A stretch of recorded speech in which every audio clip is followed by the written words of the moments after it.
தாவேகாவோட 2ஆம் மாநில மாநாடு மதுரையில் பிரம்மாண்டமாக நடக்க இருக்கு அப்படின்றது நம்ம எல்லாருக்கும் தெரியும். ஆனால் இப்போ அந்த மாநாடோட ரீசெண்டான அப்டேட்ஸ் என்ன அப்படின்றத தான் பார்க்க போகிறோம். இப்போ மாநாடு நடக்கக்கூடிய அந்த இடத்த மாவட்ட கண்காணிப்பாளர் ஆய்வு பண்ணியிருக்காரு.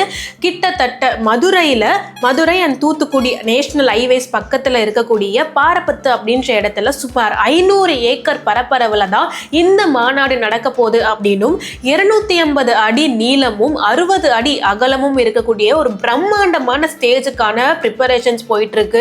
இதெல்லாம் தாண்டி தாவேகாவோட தலைவர் விஜய் அவர்கள் ரேம்ப் வாக் பண்றதுக்காகவே 800 மீட்டருக்கு ரேம்ப் போடப்பட்டிருக்கு. பொதுமக்களுக்கு தொண்டர்களுக்கு RO water, car parking, bike parking facilities, அது மட்டும் இல்லாம LED ஸ்கிரீன் அப்படின்னு எல்லா தேவைகளையுமே பிரம்மாண்டமா ஏற்பாடு பண்ணிட்டு இருக்காங்க தாவேகாவோட தரப்புல இருந்து. ஆனா இன்னும் இந்த மாநாடுக்கு அபிஷியலா போலீஸ் தரப்புல இருந்து பெர்மிஷன் கொடுக்கலையே அப்படின்ற கேள்வி நிறைய பேருக்கு இருக்கலாம். அதுக்கான பதில் தான் இப்ப கிடைச்சிருக்கு.